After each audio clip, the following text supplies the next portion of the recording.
Pusat Statistik Kota Semarang mencatat ada sekitar 489 kasus kebakaran yang terjadi di Kota Semarang pada tahun 2023. Korsleting listrik menjadi salah satu penyebab tertinggi terjadinya kebakaran di Kota Semarang.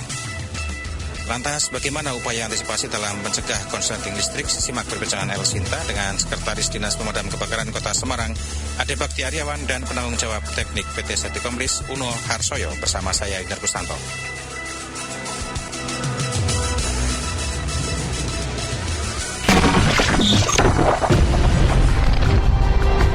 Radio Talk.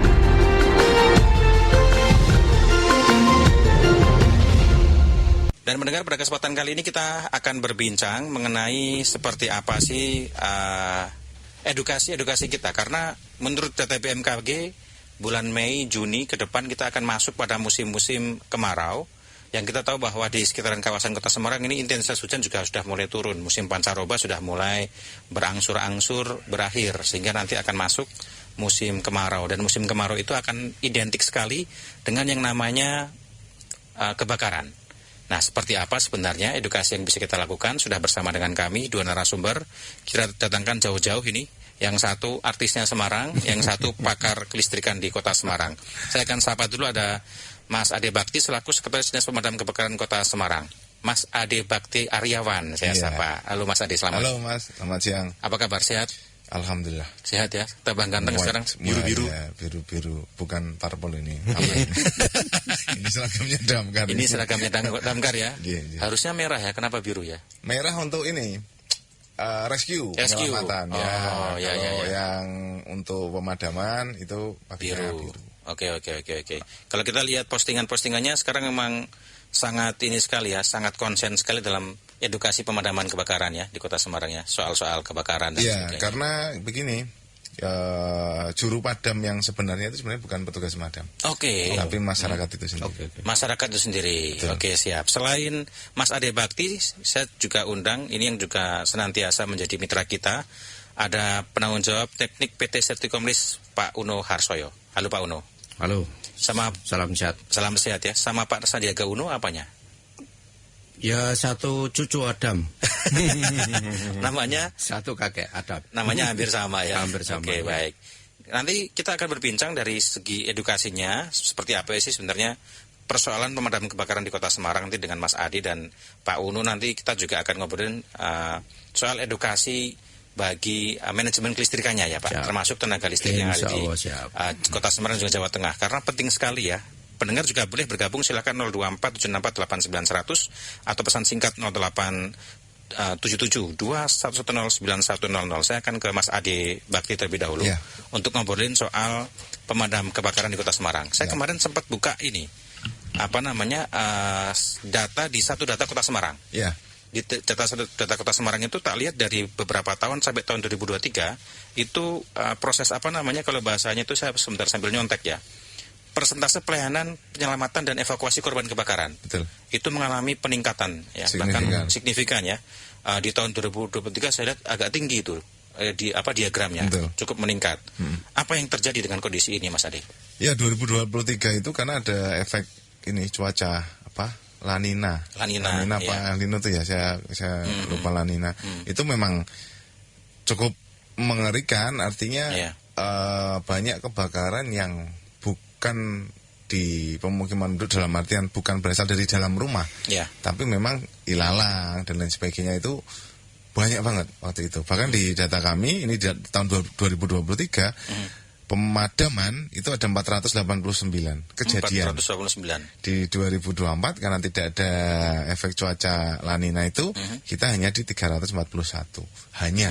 Dan 91 artinya kalau kita setahun 365 hari, berarti hampir tiap hari pasti ada kebakaran. Bahkan kalau 400-an mungkin 1,5 hari. Satu kejadian 1,5-an lah. Ya, itu kalau kita membahas kebakaran. Tapi yang di Damkar ini kan sebenarnya nomenklatur dinasnya kan sesuai Permendagri-nya kan Dinas Pemadam Kebakaran dan Penyelamatan. Ada rescue. Nah, rescue ini yang banyak.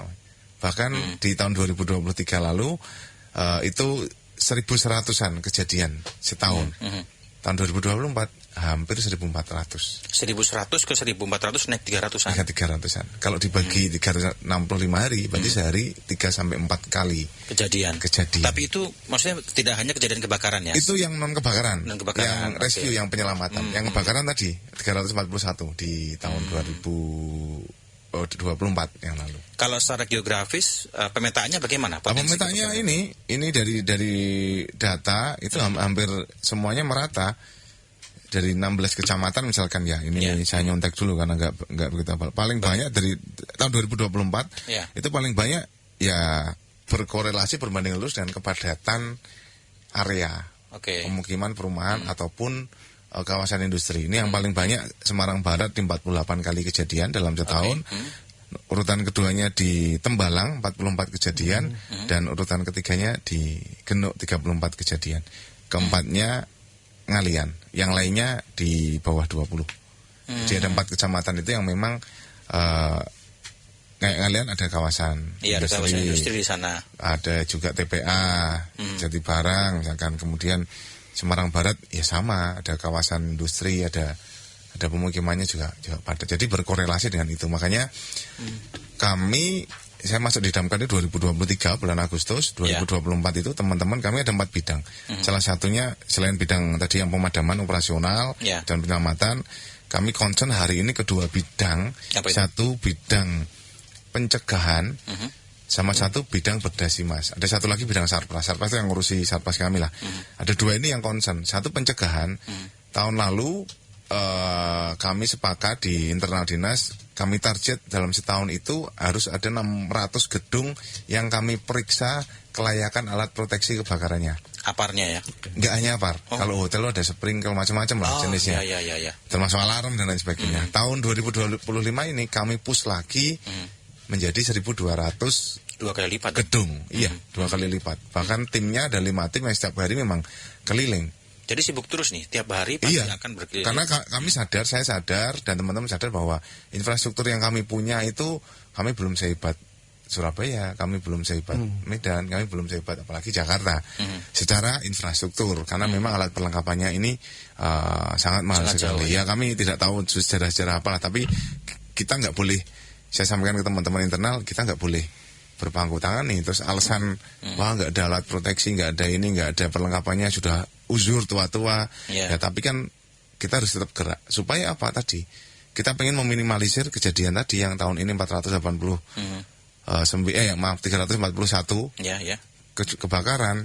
Yang tahun kemarin seperti itu, harapan kami tahun ini turun dari itu. Caranya apa? Mengingatkan masyarakat, mengingatkan pemilik gedung bangunan terkait alat proteksinya, edukasinya dari bidang pencegahan. Satu lagi ada bidang namanya bidang berdasi mas. Apa itu? Pemberdayaan dan partisipasi masyarakat. Itu kami membentuk Redcar di 177 kelurahan. Redcar itu relawan pemadam kebakaran. Redcar saya mikirnya mobil merah. Bukan? Mobil merah enggak. K-nya pakai ini mas, pakai K. Bukan pakai C gitu. Redcar ya. Redcar. Kalau C Redcar kan. Pakai Redcar kita sudah membentuk di 150 dari 177 kelurahan. Nah, jadi tahun ini akan selesai nih pembentukan Redcar. Dan itu sangat membantu kami ketika di wilayah terjadi yang namanya kebakaran. Kawan-kawan Redcar ini kami latih ilmunya sama seperti petugas kami. Bisa gulung selang, bisa megang selang, bisa tahu kondisi mana yang berbahaya dan lain sebagainya. Dan itu sangat membantu kami. Kami di tiap kelurahan ada 10 orang. Jadi ya kali ini sudah lebih dari 1000-an orang anggota Redcar yang ada di kota Semarang. Dan itu tadi kembali bahwa juru padam yang sebenarnya itu adalah masyarakat itu sendiri. Harapan kami gampangnya gini, api itu ketika sebelum lepas dari 3 menit itu biasanya masih bisa dihandle oleh sebelum manusia. Lepas dari 3 menit. 3 menit ya. 3 menit awal itu sangat krusial. Ya, jadi ketika ada api kalau bisa ya boleh sambil lapor ke kami Damkar, boleh dicoba memadamkan dengan apa yang ada. Selain kalau memang nggak bisa ya menahan dulu sambil kami datang. Tapi dengan adanya Redcar kami berikan pemahaman yang kami ajar itu tokoh-tokoh masyarakat, mulai dari LPMK, Ketua RW, Ketua RT, Karang Taruna. Semua yang dari masyarakat. Harapan kami ilmu yang mereka dapatkan ini bisa disebarluaskan dan kami aware terhadap itu. Bahkan hari ini jadwal kami terkait dengan sosialisasi ke anak sekolah, ke masyarakat, itu sudah sampai bulan Juli. Udah full? Udah full, dan itu hampir tiap hari. Dulu sebelumnya paling seminggu sekali sampai 2 kali. Sekarang permintaan masyarakat sangat tinggi dan kami nggak mau melepas itu, artinya terus wah kami nggak bisa, tetap kami layani, tapi kami berikan. Kalau mau bergabung dengan daerah lain misalkan, ada permintaan dari kelurahan ini, ada permintaan dari LPMK ini, bahkan ibu-ibu PKK pun ada yang minta pelatihan. Ya kami sampaikan, Bu, kalau mau sendiri nanti mohon maaf kami ngantri, jadwalnya panjang. Kecuali mau jadi satu nih, misalkan, di mana di kecamatan kalian? Oh ada Karang Taruna ini, dengan oke kita jadikan, cari tempat jadi satu. Termasuk beberapa perusahaan waktu itu di kawasan industri kami jadikan satu. Supaya apa? Edukasinya tersampaikannya lebih cepat. Karena kalau ngurut jadwal, ya karena sumber daya kami juga di bidang bedah semas itu juga nggak banyak orangnya, jadi ya kami atur demikian rupa. Jadi itu kami pengen masyarakat aware, bukan berarti kami nggak mau kerja loh ya. Karena terus kalau udah dipadamkan, Adam karena gak kerja bukan seperti itu, tapi supaya masyarakat aware bahwa juru padamnya sebenarnya itu adalah masyarakat itu sendiri. Oke. Sekitar 7 April yang lalu saya lihat TikToknya Mas Ade itu sempat melakukan pemadaman kebakaran di Semeru ya. Oh iya, rumah tinggal. Rumah tinggal itu cukup parah sekali sampai habis itu. Itu gimana? Seberapa bahaya itu? Karena konsleting ya? Ya, kami evaluasi. Jadi konsleting berasal dari mobil. Oke. Mobil. Yang bikin parah lagi adalah garasi itu, mobil di bawah garasi, atasnya garasi itu dibangun kayak apa ya istilahnya, mezanin gitu ya. Mezanin gitu, bahannya dari kayu dan atasnya ternyata untuk tidur. Nah itu yang bikin ketika bawah terbakar nih, bahannya kayu langsung melebar. Kemudian rumah itu juga rumah yang sudah usianya cukup lama. Bahan yang terdiri, bahannya alat bangunnya kemarin berasal dari kayu semua. Jadi itu sangat cepat sekali. Kami bahkan waktu itu menurunkan 9 mobil sampai. Karena itu kawasan rumah banyak itu rapat. Banyak nempel, nggak nyerah, nempel. Itu kami minta itu, alhamdulillah disupport teman-teman dari PDAM, di Superkim, dan kebetulan di situ depan rumah ada kolam renang. Terus PDAM sempat disenggol juga ya sama Mas Ade? Iya, datangnya terlambat. Karena itu memang pasti berlebaran, Mas. Itu hari H-1 sebelum masuk kayaknya. Tanggal 7 itu. Iya, tanggal 7. H-1 sebelum masuk. Ya. Kalau kasus konsleting ini banyak ya sebenarnya. Kalau di minggu kejadian itu saya di laporan teman-teman itu jadi sampai 4 kali. Satu di Semeru, satu lagi di mana itu Tembalang itu. Dinar Mas atau apa itu. Kemudian yang satu lagi ada di Telogosari, satu lagi di Pedurungan. Tapi yang 2 ini nggak sampai membakar membakar garasinya. Karena yang Telogosari itu ada di depan rumah. Jadi sama juga kayak aki gitu atau memang? Iya, dari kap mobil semua. Dari kap mobil semua.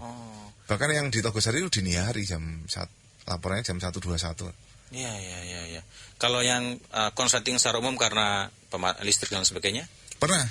Waktu itu saya ikut sendiri kejadian di mana ini? Di Ngalian. Jadi ada rumah di Pandana gitu kayaknya, Pandana Merdeka, ada rumah. Itu isi ibu tinggal sendirian, yang bapaknya kerja, si ibu itu mau jemput anaknya pulang sekolah. Nah, ibu itu menyalakan microwave. Jadi satu colokan itu microwave. Kemudian di situ sudah dipakai kulkas, satu lagi ditambah magicom. Nyala. Harapannya ketika pulang sekolah yang mau dimakan anaknya nanti sudah matang semua. Tapi ternyata konslet. Entah konslet entah apa, tapi dari investigasi kawan-kawan itu terbakar sampai dengan kulkasnya ikut terbakar. Jadi dari situ. Nah, edukasi kami waktu itu ayo kalau memakai alat-alat listrik itu bolehlah cari yang murah, tapi jangan sampai dikorbankan murahnya itu yang murahan. Asal murah. Hanya kacek misalkan 5.000 sampai 20.000. Tapi kalau kebakaran ruginya lebih dari 20.000 rupiah misalkan. Iya. Seperti itu. Jadi itu contoh Lah, edukasi. nggak cucuk ya. Iya. Tapi kan pasti nanyanya sementara masyarakat tuh nggak tahu nih. Misalkan masang lampu gitu. Yang penting lampunya nyala. Nggak tahu, kabel tuh ada spesifikasinya loh. Kalau lihat detail gitu kan, kalau emang nggak jelas kayak kacamata misalkan, itu ada spesifikasinya. Ini kabel terbuat dari apa, serabutkah, tembagakah, fungsinya untuk maksimal tegangan berapa, itu ada. Nah ini yang sebenarnya masyarakat nggak teredukasi memenuhi SNI dengan baik, memenuhi SNI apa enggak. Yang penting pasang nyala. Belum lagi sama kejadian di Genuk itu. Yang gimana tuh yang di Genuk? Kalau ini kan di dalam rumah gara-gara itu. Kalau Genuk gara-gara kabelnya panjang, itu dia nggak ditanam di dalam, nggak, tapi dia nempel di atas korden gitu, dekat korden. Belonyot kebakar, korden kebakar. Ya sudah kena yang lain. Awalnya kan kami dari tim investigasi tahu nih sumber apinya pasti dari mana. Sama di Semarang Barat itu, bahkan di salah satu rumah pejabat Pemprov itu terbakar gara-gara ada mungkin dari UPS atau dari komputer, pokoknya dari hasil investigasi itu di area pojok situ isinya alat elektronik, komputer, laptop, UPS dan lain sebagainya sumbernya. Nah artinya entah konsleting entah apa, tapi pasti sumbernya adalah dari alat-alat listrik. Itu. Oke. Saya tanya ke Pak Uno kalau boleh. Begitu. Selaku narasumber kita di bidang pakar kelistrikan. Kalau berbicara berkaitan dengan kasus konsleting tadi, Pak, sebenarnya apa penyebab terjadinya konsleting listrik dan sebenarnya mengapa hal itu bisa sering terjadi, Pak? Oke. Selamat siang Mas Junior. Agak dekat ke mic boleh, Pak? Oh gini ya? Ya silakan, Pak. Oke. Sebelum ke sana, ini kita lebih jelas dulu bahwa saya mewakili dari lembaga sertifikasi kompetensi. Jadi di ketenaga listrikan itu ada sertifikat kompetensi, di mana di situ outputnya adalah sertifikat itu sendiri, sertifikasi lah. Nah dalam hal ini dalam rangka mengawal juga arahnya ke keamanan kelistrikan tadi yang nanti juga pada akhirnya sampai ke konslet dan seterusnya. Sehingga ini saya bicara mungkin dalam lingkup seperti itu juga, berangkat dari lembaga sertifikasi. Oke, yang dikatakan korsleting itu adalah hubung pendek. Jadi yang kabel listrik itu kan umumnya ada dua lah, kita anggap dua. Di mana ini secara normalnya dia kan nggak boleh terhubung langsung, karena memang nggak boleh itu, kecuali ada beban lampu atau apa gitu. Nah konsleting itu tanpa beban itu, dua kabel ini tersambung secara langsung. Nah, di sini apa? Secara kelistrikan di sini juga akan mengakibatkan arus yang nggak terkendali yang besarnya, dan itu pada akhirnya secara langsung juga menimbulkan istilah di lapangan itu fog, teman-teman itu yang bicara itu bunga api. Nah di sinilah sebagai pemicu terjadinya kebakaran. Kemungkinan tidak langsung, taruhlah ini maaf bahasanya sehari-hari, ada percikan api terus langsung terbakar gitu mungkin enggak. Tapi di sini mungkin ya secara akumulasi barangkali perlu waktu sekian sehingga material yang di sekitar itu panas pada akhirnya terbakar. Itulah konslet. Betul. Bara gitu kan. Betul, keluar bara di situ. Ini pun juga yang terhubung secara langsung itu konslet. Ada juga yang mirip deh, tapi dalam level yang lebih rendah dikit itu lost kontak, teman-teman itu bicara di situ. Mengistilahkan di lost kontak. Artinya kontak-kontak yang harusnya dia terhubung secara pasti dan yakin gitu ya. Itu dia kendor, kontak-kontak yang kendor. Di sini pun juga akan timbul bunga api tadi. Nah, itulah pengertian dari konsleting itu sendiri ya. Dari penyebab, mungkin saya langsung ya. Dari penyebab konslet itu ya bisa juga dari kualitas material. Jadi Mas Adi udah menyinggung jangan beli kabel yang apalagi didekatkan bahan yang mudah terbakar, korden tadi ya. Konteksnya atau lonyot. Di rumah kayu gitu ya. Betul. Jadi banyak juga saya ngampani juga, jadi masyarakat itu pada umumnya hanya carinya yang murah aja. Toh bisa gitu. Nah kita juga harus ingat di yang beredar di mungkin di yang dijual di toko-toko itu ada KW1 KW2 lah istilahnya. Nah, kabelnya artinya di sini secara resminya dia memenuhi standar atau enggak. Itu banyak juga Ada juga yang kita dapati yang sebenarnya itu ini mungkin tidak tahu ya kita ya, artinya adanya seperti itu. Sehingga yang penting kita sebagai pengguna ini dalam hal untuk menghindari konslet overload tadi ya, kualitas kabelnya juga harus yang bagus. Jadi merek-merek tertentu, termasuk kabel satu, termasuk juga material-material yang sifatnya ya seperti stop kontak atau perpanjangan itu, jangan hanya yang murah, kualitas di situ. Bagaimanapun kualitas ya itu, ya kualitas itu sendiri. Jadi ketahanan terhadap tegangan listrik itu beda dengan yang berkualitas. Lalu juga pada umumnya tadi kecerobohan, saya lebih mengutamakan itu rupanya. Mas Adi tadi bicara di mana si ibu itu sementara jemput anaknya sekolah, microwave tetap dibiarkan nyala. Jadi kecerobohan kita. Sebenarnya itu yang biasa dilakukan sama istri saya juga sih. Nah, itulah makanya. Saya jadi deg-degan ini tadi kejadian itu ya. Ngantar jemput itu masih nyala kadang microwave. Wah, betul. Ya. Artinya ini juga mungkin tentu saja tidak hanya sekedar berhenti di situ. Ya. Barangkali kondisi materialnya sendiri, peralatannya sendiri mungkin perlu dicek juga itu usia dan segala macam kan gitu. Tapi di sini saya langsung terhubung ke fenomena deh. Jadi kejadian kecelakaan, secara umum kecelakaan, itu kan didominasi oleh karena perilaku kita. Unsafe action. Itu kalau secara angka itu barangkali bisa 90% penyebab unsafe action itu. Sedangkan unsafe condition itu kondisi instalasinya, peralatan itu kontribusinya ya minimal deh. 10% diantaranya. Artinya di sini juga kita tuh harus waspada bahwa memperlakukan atau perilaku secara aman itu seperti apa, kita harus selalu kita kawal. Itu sebenarnya kan juga hal-hal yang sifatnya umum aja. Jadi bukan hanya di kelistrikan ya, dimanapun juga secara regulasi pun sebenarnya sudah dikawal melalui Undang-Undang 30 tahun 2009 itu mengenai keselamatan tenaga listrikan K2 itu. Lalu secara undang-undang juga K3 Undang-Undang nomor 1 tahun 70.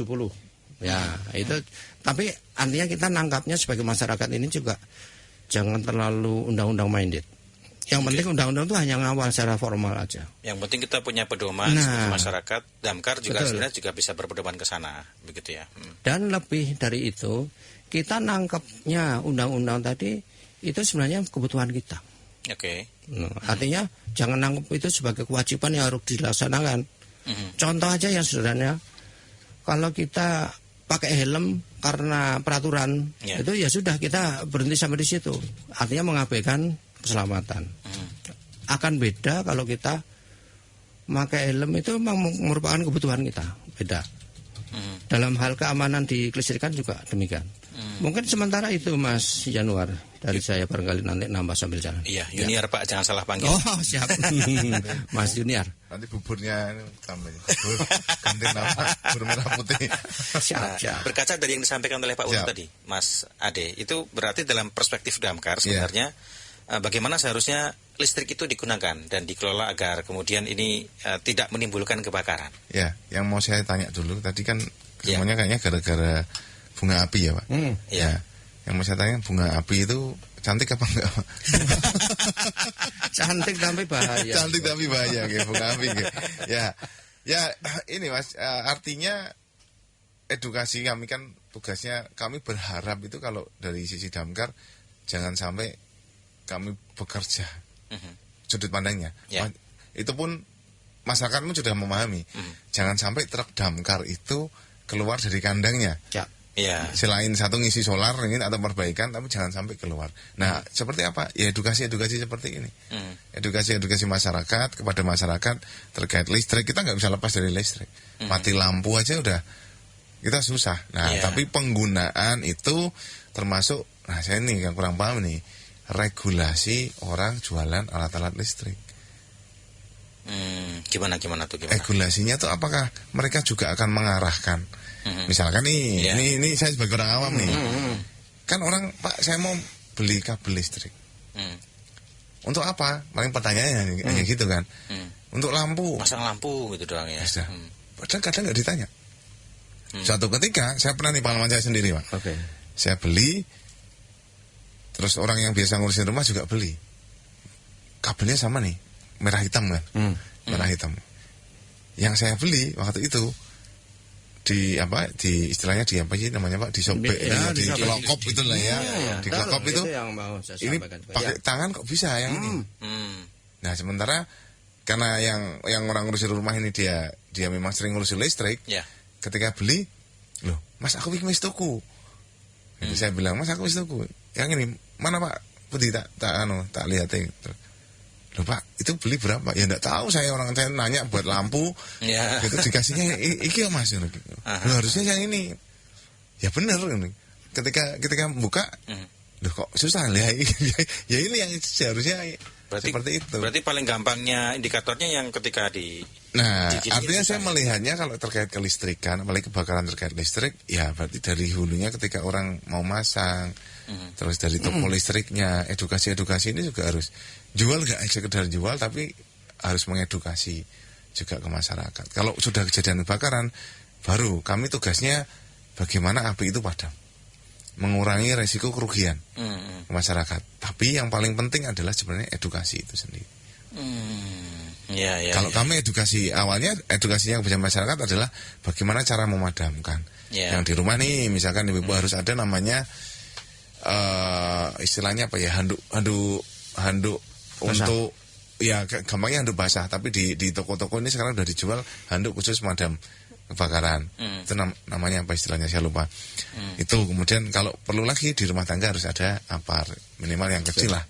Nah, itu edukasi kami di situ. Tapi kalau edukasi kelistrikan ya kami dari pengalaman saja. Dari ribuan kejadian penyebabnya apa itu kami pasti tahu. Nah, dari situ kemudian sama teman-teman damkar dikolek nih. Gara-gara alat-alat listrik. Itu jumlahnya berapa, gara-gara tadi misal musim panas gara-gara berapa, dan memang banyak dari tadi kelalaian. Kelalaian dan perilaku dari manusia itu sendiri. Iya, saya ke Pak Uno ya. Kalau bicara tadi yang berkaitan dengan soal, jadi saya ingat kalau listrik itu kan berarti dari mulai bangun rumah kan. Kita bangun rumah, kemudian ketika bangun rumah kita akan masang listrik. Biasanya nih pengalaman dan saya juga mengalami jujur ya. Kita akan mencari orang memasang listrik itu yang penting orang itu pengalaman, bisa. Orang satu kampung biasa masang listrik di mana? Oh, di Mas itu, misalnya di Pak itu. Terus kita ajak orang itu untuk memasang listriknya. Untung kalau Mas Adi tadi beruntungnya ini ada kabel dan orang listriknya tahu jangan pakai kabel yang ini akhirnya. Tapi kalau biasanya orang yang karena hanya pengalaman masang aja kan kadang kalau bahasa sak itu bahasa Indonesia ya terserah yang penting terpasang. Nah, itu gimana itu? Yang penting murah. Untuk yang tenaga listriknya itu yang masang proses manajemennya harus bagaimana itu, Pak? Saya lebih luas lagi akan menambahkan yang tadi juga. Artinya begini, kita sebagai pengguna tenaga listrik ini ya, itu dimulai dari saat pasang, itu ya carilah tenaga pasang atau tenaga teknik istilahnya, itu yang profesional. Berpengalaman dalam juga. Hal ini tidak hanya berpengalaman, secara undang-undang juga dikawal dengan sertifikat kompetensinya dia. Nah, itulah ranah dari kami selaku selaku LSK ini, lembaga sertifikasi kompetensi, itu mengawal asesmen terhadap orang-orang yang mengaku kompeten, mengaku sehingga layak, dia nggak setelah asesmen itu, oh ya kamu layak, jadi kompeten kamu untuk masang listrik. Nah, ini bahasa sederhananya begitu. Itu dimulai dari pasang. Carilah, jadi tidak hanya sekedar oh bisa Pak, pasang. Itu mungkin perlu dicermati lagi. Apalagi juga ada kecenderungan, ya maaf ini yang setahu saya juga, jadi tenaga bangunan gedung itu terlihat juga banyak juga yang nyambi itu. Listrik iso Mas, iso. pasang lah. Nah, ini perlu diwaspadai, oke ya? Iya. Artinya di sini harus ada jaminan dia punya serkomnya enggak, sertifikat kompetensi. Sebagai bukti bahwa dia profesional di situ. Oke ya. Lalu yang kedua juga mengenai materialnya sendiri, material instalasi itu.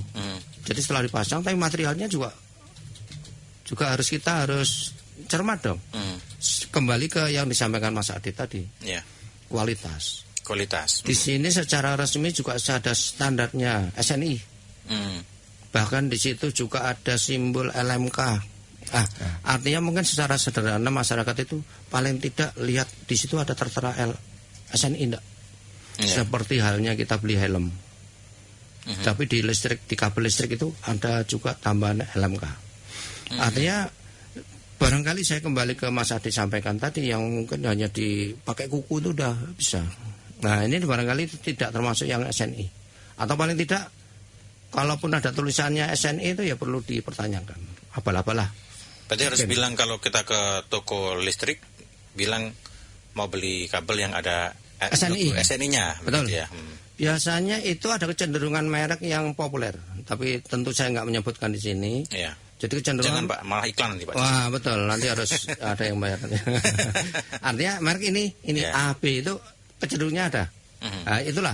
Jadi tentu di sini konsekuensinya ya harga lebih mahal dikit. Seperti tadi sampaikan Mas Adi juga. Pajak 5.000 tapi resikonya lebih jauh dari itu ya. Yeah. Lalu itu kualitas pemasangan instalasinya sendiri. Jadi instalasi itu selain materialnya SNI, cara pasang instalasi itu benar nggak sih? Cara pasangnya. Betul. Cara pasangnya. Karena di sini juga ada standar konstruksi juga. Jadi contoh lah PLN. Itu dia ada buku standar konstruksi mengenai dimulai dari jaringan tegangan menengah sampai ke trafonya. Jadi cara pasangnya itu ada standarnya sendiri. Ini dalam rangka mengawal K2, K3 tadi juga kan. Yeah. Nah itu jadi sudah 3 ya. Jadi materialnya, kualitas masangnya, di mana di sini untuk materialnya dia SNI, cara pasangnya itu berarti dia harus ada layak operasi enggak instalasi itu. SLO ini sertifikasi lagi nih. Yeah. Ini yang dikeluarkan oleh Lembaga Inspeksi Teknik sudah populer itu. Dan yang ketiga juga yang masang tadi. Jadi yang masang harus jago ya. Bersertifikasi. Oh bersertifikasi. Bersertifikat. Paling tidak ngawalnya di situ. Dari secara regulasi juga 3 hal ini sudah terkawal dengan 3 standar atau sertifikasi tadi. Nanti harganya beda Pak. Untuk nanti kalau orang mau ini harganya beda. Di mana? Misal mau masang yang karena kan soal harga biasanya orang cari yang lebih irit. Ya daripada yang sertifikasi mahal, mending yang enggak. Itu gimana? Nah ini pilihan. Jadi tadi seperti halnya material tadi. Kalau asal murah, ya. Mahal dikit tapi lebih aman. Ke sana juga, betul. Yeah. Seperti halnya juga helm lah. Yeah. Ada yang 30.000 dapat ya. Ada sampai 500.000 juga. Nah tinggal pilihan kita. Nah, arahnya juga kita kemana. Kalau keamanan mahal itu mungkin nggak mahal jadinya. Mungkin itu menjawab. Sebelum dilanjutkan sudah ada pendengar yang menunggu dari tadi sebenarnya. Ya. Ada Pak Dida ingin bergabung. Kita akan sapa dulu. Halo Pak Dida, selamat siang. Halo Pak Dida. Oh belum tersambung ya sepertinya. Nanti terputus karena mungkin menunggu terlalu lama. Silakan telepon kembali boleh Pak Dida. Atau pendengar yang lain juga boleh di 024 764 89100 atau pesan singkat di 0877 210 9100. Pak Dida sudah masuk ya? Silakan Pak Dida. Oh belum ya, belum nyambung ya, belum nyambung. Oke, kita nanti akan hubungi kembali Pak Dida. Tanggapan dulu dari Mas Ade, pernyataan dari Pak Uno tadi, ya, berarti memang itu perlu disampaikan ke edukasinya ke masyarakat juga atau sebenarnya nanti Damkar akan seperti itu tidak atau seperti apa nanti atau ada tanggapan lain berkaitan ini sama Iya, kalau kami melihatnya kan memang listrik ini menjadi salah satu hal yang tadi gara-gara bunga yang cantik tadi hanya menyebabkan cantik dan berbahaya. Ya tidak berbahaya gitu kan. Nggak cuma berduri tapi berapi ya. Wah, berapi itu kan. Nah, itu kan yang akhirnya membuat resiko terjadinya kebakaran lebih tinggi. Tidak hanya listrik, kami pun juga mengedukasi terkait semua yang berhubungan dengan api, misalkan kompor gas, kompor listrik, kembali lagi ke listrik. Hal yang ada di rumah tangga lah. Ini yang sebenarnya menyebabkan tadi hasil dari penghitungan teman-teman sekian tahun ini dari ribuan kejadian itu kemudian kan muncul grafik. Oh, yang gara-gara alat listrik sekian, yang gara-gara kompor sekian. Bahkan saya sendiri di rumah itu sudah di pemadam. Itu sama, istri itu kan multitasking ya, beda dengan cowok kan. Ya. Kan memang perempuan diciptakan multitasking. Pagi bisa ngurusin anak, bisa ambil masak, ambil gini. Ya itu kembali lagi. Human error, lupa, kompornya nggak diinikan, akhirnya terbakar. Rumah saya sendiri waktu itu. Ya. Nah, dan saya sendiri juga belum ada pernah pengalaman ya? Pernah saya sendiri. Padahal sebelum didamkar nggak pernah kejadian. Tapi setelah didamkar pernah kejadian. Ini akhirnya latihan sendiri di rumah gitu kan. Nah, tapi dari situ saya melihat bahwa edukasi ke masyarakat penting nih. Iya, kalau saya didamkar sudah tahu cara mengatasinya. Nggak usah teriak-teriak, sudah ambil handuk, cemplungin bak gitu kan, udah itu selesai, kerukup gitu selesai. Nah, kalau listrik ini harapannya kan sebelum kejadian itu sebisa mungkin kan istilahnya tadi ada bahannya sendiri, material, orangnya pasang, terus apalagi materialnya tadi. Iya itu, jadi kan itu yang bisa di preventifnya itu banyak gitu. Tapi kalau kami di yang penyebab lain, yang gas misalkan, itu sama materialnya, tapi kan sumbernya itu kan ada kompor yang terlihat.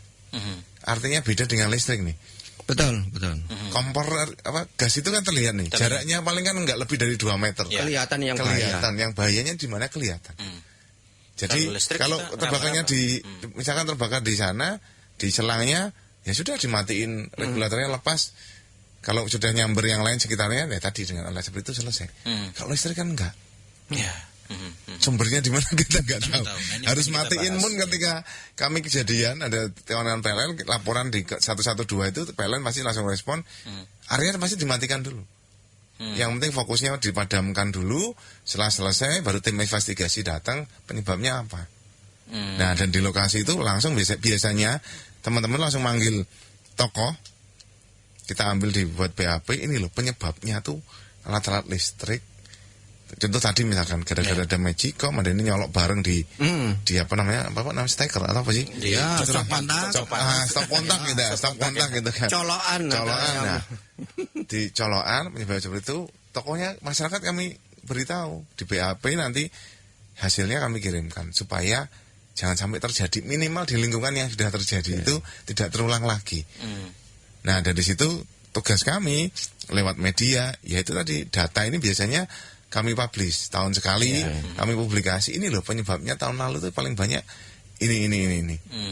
Penyebabnya gara-gara ya tadi milihnya sing penting murah lah, sing penting murah lah, gitu.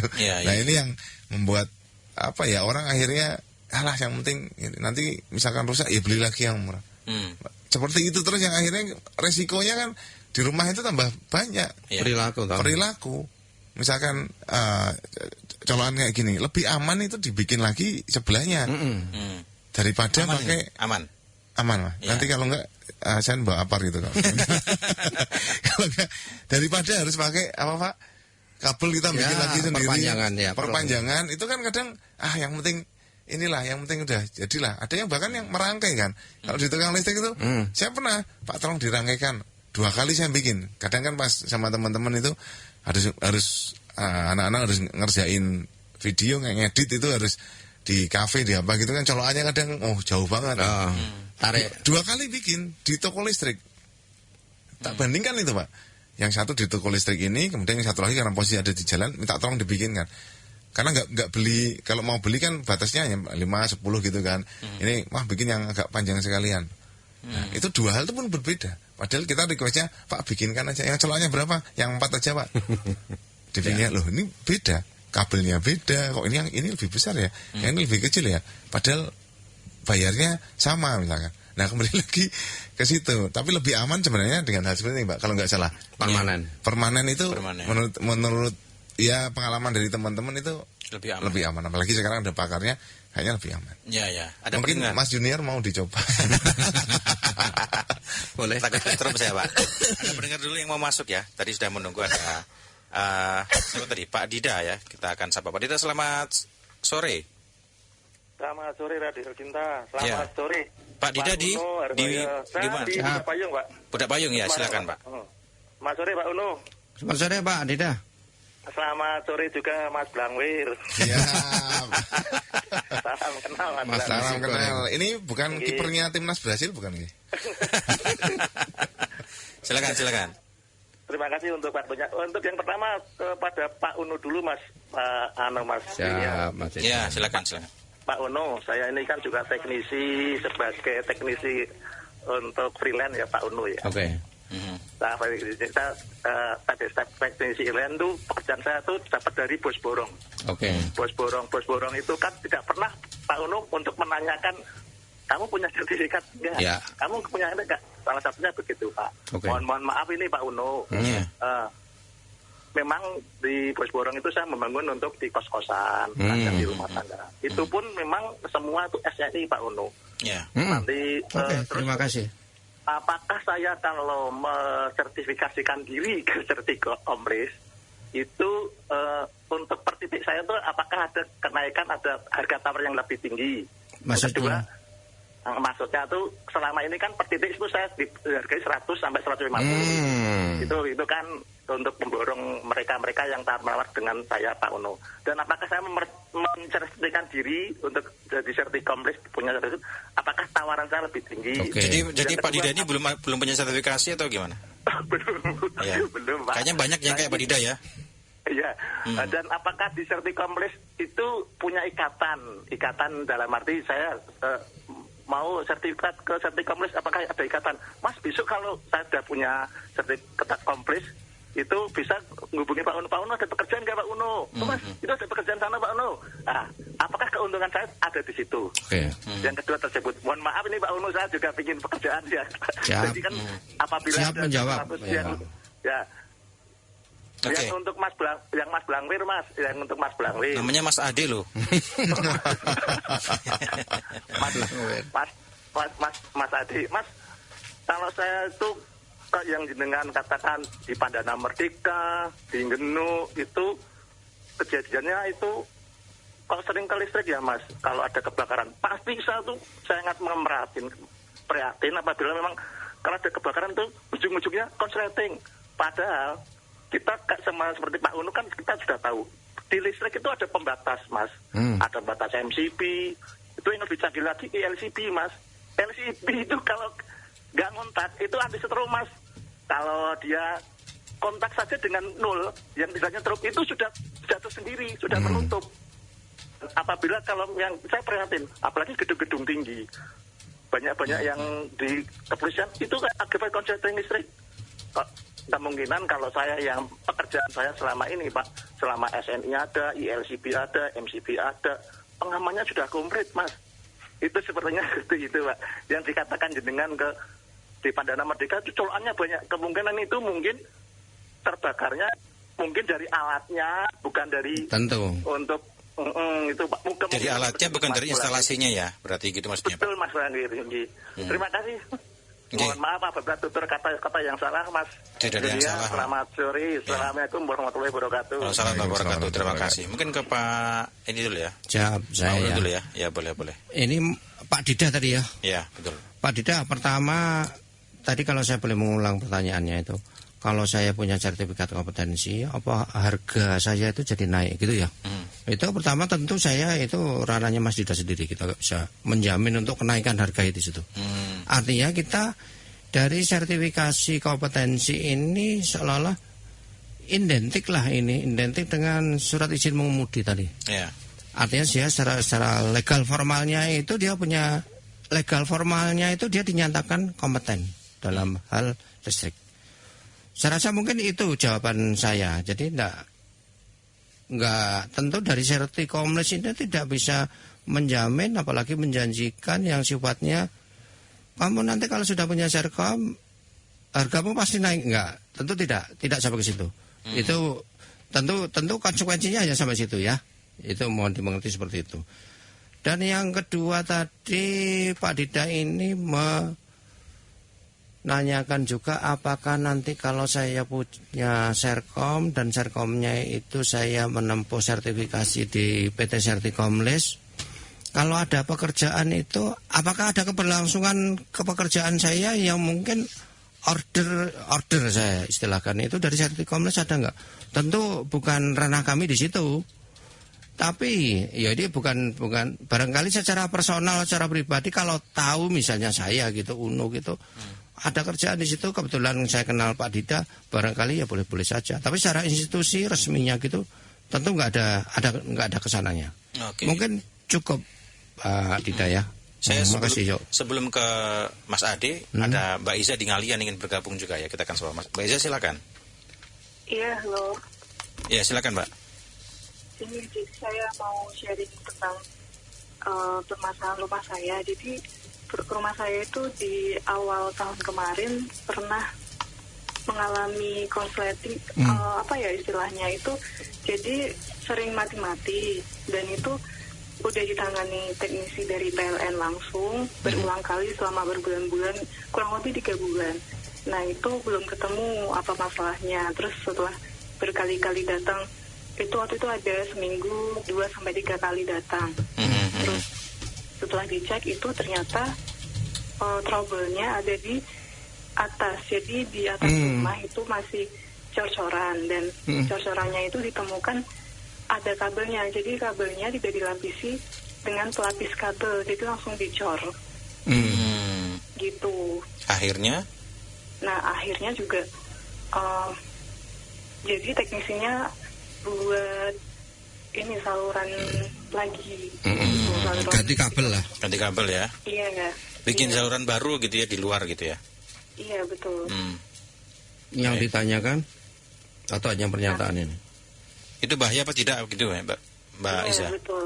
Iya, apakah itu resmi atau gimana kalau misalkan dari PLN-nya gitu, atau nanti akan terjadi lagi seperti itu atau enggak? Oke, baik. Terima kasih ya. Terima kasih. Mbak Iza di Ngalian. Kita ke Mas Adi dulu ya Mas Adi. Menanggapi yang pernyataan dari Pak Dida tadi, mungkin juga Mbak Iza kalau mau tanggapan silakan. Iya, kalau tadi Pak Dida mungkin ini yang saya garis bawahi adalah petugas kami di damkar nih, kayak saya pun masuk ke damkar itu semuanya harus tersertifikasi. Ini diambil di Ciracas, Jakarta. Tugas pemadam ada namanya inspektur. Dan itu yang menentukan di lokasi itu penyebabnya apa. Beda sama Pak Dida nih yang nggak tersertifikasi nih.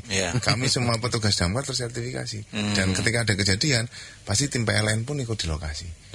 Dan kami tuangkan dalam berita acara. Jadi nggak serta-merta gara-gara listrik. Kebetulan mungkin karena Pak Dida ini concern di masalah listrik, kalau ada berita tentang kebakaran listrik dibaca. Kalau kebakaran tentang hal lain, tentang alang-alang, tentang karena gas, kenapa? Mungkin nggak dilihat beritanya karena nggak ada hubungannya dengan listrik. Jadi kejadian yang di luar listrik pun juga banyak, gitu kan? Nah itu yang pertama. Jadi memang kami ada tim investigasi. Karena hari ini bercerita tentang listrik, ya saya hari ini ceritanya semuanya tentang listrik. Tapi kalau ini materinya tentang gas dan ya saya pasti akan cerita penyebabnya tentang gas dan lain sebagainya. Itu kemudian kalau sama Mbak Iza tadi. Iya, sama. Saya pun ini nyambung dengan apa yang di pernyataan dari Pak Dida tadi. Rumah saya di depan itu ada lampu yang untuk estetik lah. Lampu estetik ya di pagar depan itu beberapa kali jeglek. Khusus itu karena ada MCB.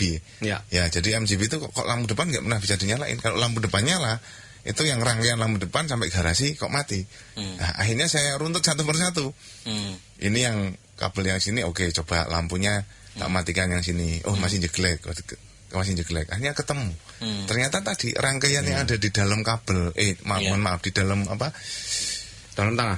Di dalam inilah, di dalam tembok, itu ternyata mungkin konslet atau kemasukan air atau bocor karena itu diodor. Nah, akhirnya ya sudah, yang bagian saklar yang khusus lampu taman sementara itu tak kasih isolasi. Jangan dinyalakan karena kalau itu dinyalakan langsung jeglek. Nah, memang alat proteksinya sudah harusnya sudah sebagus itu supaya tahu mana yang konslet sambil saya nunggu tukang listrik, nggak tahu juga Pak, tukang listrik yang bisa saya langganan bersertifikasi atau enggak. Ya, kita satu rasa ini. Satu rasa ini ya, karena sudah langganan saya. Wah sudah belasan tahun sama yang bersangkutan, mulai masih bujang, udah punya keluarga, sudah telasnya sudah ada, tapi sertifikasinya nanti tak tanyakan Pak habis ini. Sambil saya minta nomornya Pak Uno nanti, tak suruh daftar. Siapa tahu takutnya sama kayak ini Pak Dida, nanti sudah daftar sertifikasi, nanti kalau saya panggil tambah mahal ini. Nah, itu pengalaman saya juga itu, ya sambil nunggu akhirnya sama, kita istilahnya apa ya, ngebor lagi di pinggiran itu, bikin jalur lagi. Dengan saklar yang sama, yang kabel yang sudah lanjut tanam itu ya sudah dibuang aja, biarin aja, tapi kita bikin baru dan sudah aman sampai sekarang. Jadi itu pengalaman saja, memang ya itu sertifikasi memang penting ketika masang. Kita kan sebagai user ya, apalagi pemborong, kadang pemborong juga, kalau pemborong yang mungkin berpengalaman juga akan milih orang yang bersertifikasi, karena komplainnya pasti ke pemborong. Kalau barusan, nah saya ini rumah sudah berapa tahun yang lalu, pemborongnya ini sudah kemana mau yang penting selesai dulu lah gitu. Oke. Sebelum ke Pak Uno, saya juga pengen tahu sebenarnya, tadi kan sempat disinggung juga oleh Mas Ade bahwa persoalan kebakaran tidak hanya konsleting listrik, tapi ada berbagai macam ya permasalahan. Alang-alang tadi, kemudian juga ada gas. Itu bagaimana edukasinya ke masyarakat? Ya contoh nih, selain itu tadi ada di Semarang Barat itu di Kerobokan, gara-gara anak kecil Pak. Apa itu? Kordennya dibakar. Wah, itu anak saya juga gitu tuh. Pikirnya karena dia nggak tahu. Dia dan ternyata kertas, yang gitu, 2 kali kejadian di orang tuanya sudah saya tanyakan, Pak ini yang kedua Pak, dulu bakar tapi nggak istilahnya nggak sampai ini sudah ketahuan. Ini pas di rumah cuma ditinggal ibunya di luar, mungkin jagongan atau apa. Itu mainan korek. Nah, artinya edukasi lagi kembali ke masyarakat. Tolong hal-hal yang berhubungan dengan hal seperti itu, karena anak kecil ini kan penasaran ya. Penasaran seperti itu. Anak kecil. Nah, sekarang arahan kami untuk sosialisasi ke masyarakat, selain tadi pembentukan red card itu kan untuk tokoh-tokoh masyarakat. Kami juga sekarang edukasinya tidak hanya sampai SD, sekarang sampai TK. Kalau TK anak-anak usia 5, 6 itu bisa komunikasi ke mereka, edukasinya bagaimana? Iya, dengan cara-cara sederhana. Bahasa mereka kita perkenalkan di kantor dengan beda dengan paparan yang mungkin tadi yang paparan data itu enggak. Hal-hal sepele seperti tadi, bahwa api kalau ini seperti ini, kalau bisa membakar ini, nah dengan cara seperti itu. Harapan kami mereka memahami dengan sudut pandang usia mereka, dan itu enggak dilakukan di rumah. Bahkan mungkin harapan kami juga mereka bisa mengingatkan ke orang tuanya. Pak, kalau misalkan naruh korek jangan sembarangan, ya berarti nanti anaknya nggak ngambil, tapi mengingatkan, misalnya Pak koreknya diamankan. Nah, hal seperti itu kami edukasi. Dan hari ini itu tadi jadwalnya tiap hari dan sudah sampai bulan Juli TK full di kantor damkar. Ini ada yang tanya, menyampaikan kalau mau ngundang damkar untuk sosialisasi di kampung, bagaimana mekanismenya? Ada lagi yang tanya ini di grup teman El Sinta, Pak Abah ini menyampaikan hubungannya dengan voltase listrik dengan kebakaran apa, Mas Junior, katanya begitu. Pertanyaannya seperti itu. Mungkin tanggapi dulu ya Mas. Yang kalau mau ngundang gimana? Bersurat aja ke kantor. Nanti biasanya kami di surat itu dicantumkan kontak person dari yang mengundang. Nanti tim dari kami kalau surat itu sampai kantor pasti akan dihubungi. Tapi kayaknya setelah Juli ya, kalau melihat situasi dan kondisi ya. Iya, nanti tergantung wilayahnya, daerahnya mana. Kalau mau dibarengkan, ya nggak apa-apa. Kami pun sebenarnya kami ngirit tenaga juga kalau dibarengkan. Ya, sekalian dan jangkauan yang kami dapatkan lebih luas. Ngeras-ngerus. Oke. Tanggapan dari Pak Uno, pendengar juga yang barusan WA juga gimana nih Pak? Oke, dari yang ngalian tadi ya. Ya, yang ngalian tadi Mbak siapa tadi? Mbak Isa. Mbak Isa ya. Ini lebih ke curhat aja itu Mbak Isa itu. Artinya dia mengalami kasus bahwa ada kerusakan instalasi dan itu berlarut-larut nggak ketemu, pada akhirnya ketemu ternyata dia kabelnya yang di dalam cor kan gitu. Artinya itu kasus. Yang ditanyakan saya rasa kayaknya kok nggak nangkep pertanyaan, ini lebih ke pernyataan ya tadi, tapi terima kasih. Tapi juga di sini saya jadi ingat begini. Jadi instalasi rumah kita ini secara umum bisa dilihat bahwa KWH meter atau meter listrik lah. Kalau masyarakat umum itu meter listrik gitu. Itu kalau ke dalam itu milik kita gitu lah. Yeah. Jadi ini yang perlu diingat, milik kita, jadi milik pelanggan.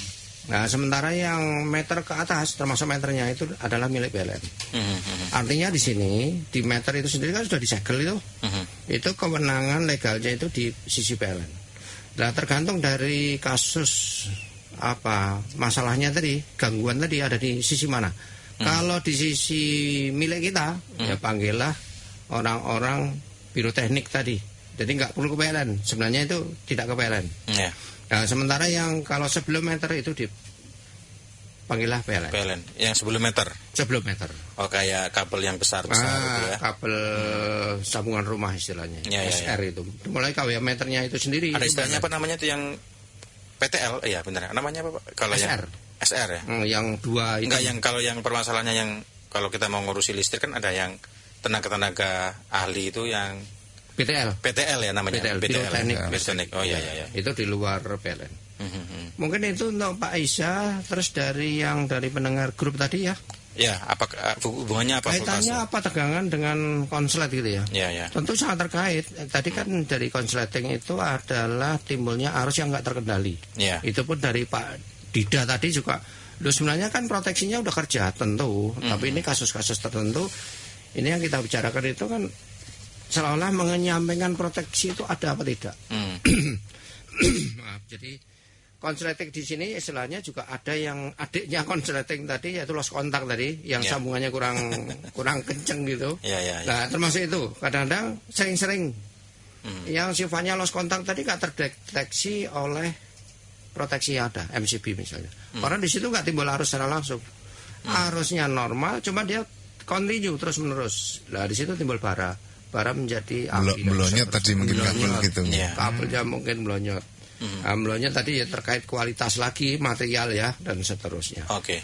Siap. Ini kita sudah di penghujung ini. Mungkin 1 menit ya. Saya ke Pak Uno dulu untuk tips aman berkaitan dengan konsleting listrik ini bagaimana, Pak? Siap. Tips aman untuk masyarakat ya. Di sini kita ingat ada pernyataan atau fenomena deh. Listrik itu berbahaya bagi orang yang tidak tahu bahwa listrik itu bahaya.